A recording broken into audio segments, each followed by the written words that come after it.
Et on reste à Reims avec une image forte, judaïsme, christianisme, islam, côte à côte pour des vœux interreligieux. C'était cet après-midi avec un message. Non, les religions ne sont pas facteurs de division. Et c'est celui de notre invité, l'archevêque de Reims, Monseigneur de Moulin-Beaufort. Bonsoir.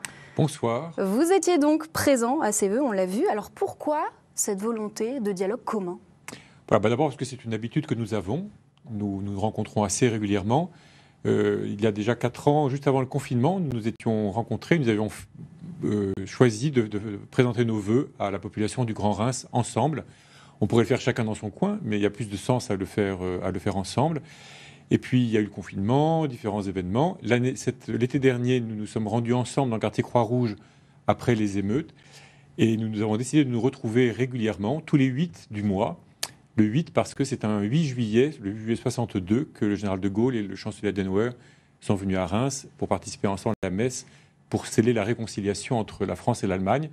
Et donc ça nous a paru symbolique. Donc nous nous retrouvons tous les 8 du mois et nous voulons partager cette rencontre avec tous les habitants du Grand Reims et leur permettre de recevoir nos vœux et notre encouragement à se connaître et à partager. Forts, effectivement. Alors, est-ce que ces vœux ont un écho particulier aussi? Je pense évidemment à l'actualité, bien sûr, à ce qu'il se passe en Israël. Ce qui s'est passé le 7 octobre en Israël, ce qui se passe en ce moment dans la bande de Gaza, appelait d'autant plus à ce que nous présentions ces vœux tous ensemble. La guerre aussi en Ukraine, beaucoup de tous ces conflits. Ce que nous voulons, c'est encourager nos concitoyens à espérer malgré tout et à être eux-mêmes, chacun, là où ils sont, des artisans de paix. Et comment lutter contre ces divisions, au-delà de ces vœux, au-delà de ces rencontres? On a parfois l'impression d'un dialogue impossible, aussi dans la société. Voilà, bien donc il faut essayer, là où nous sommes, les uns et les autres, et au fil des jours, de tisser davantage le dialogue, d'apprendre à nous connaître, à nous comprendre.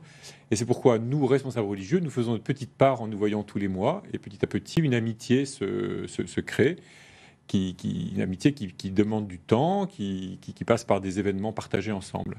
Quels sont les retours que vous avez des habitants ? Alors sur ces vœux interreligieux, ça, je pense qu'il y a un bon retour. Tout le monde nous encourage à cela.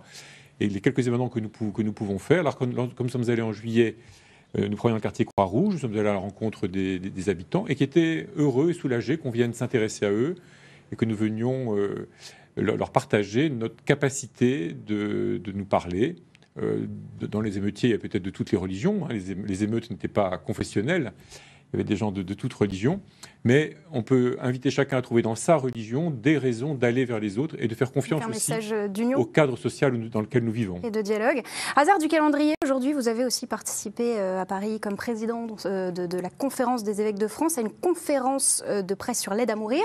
C'est un des gros dossiers politiques des semaines à venir. Quelle est votre position sur le sujet ? Alors, ce n'est pas du tout une conférence sur l'aide à mourir, c'est une conférence de presse sur la fin de vie. Nous avons publié un livre où les responsables juifs, catholiques, protestants, musulmans, bouddhistes. Ça s'inscrit dans le projet de loi qu'a Emmanuel Macron sur l'aide à mourir. Dans le débat national sur ce sujet. Et précisément, notre encouragement à tous, de manière différenciée d'ailleurs, mais malgré tout commun, c'est d'encourager à vivre et à essayer d'être des vivants jusqu'au bout, y compris dans le fait de mourir. Et cela suppose que nous nous aidions les uns les autres, pas seulement que les institutions aident, mais aussi que nous, les Français, nous nous aidions, nos amis, nos proches, nos parents, nos frères et sœurs, etc., dans ce passage et les accompagner, un accompagnement et un texte de loi qui doit être donc présenté en février par Emmanuel Macron. Merci, Monseigneur de Moulin-Beaufort, d'avoir accepté notre invitation ce soir.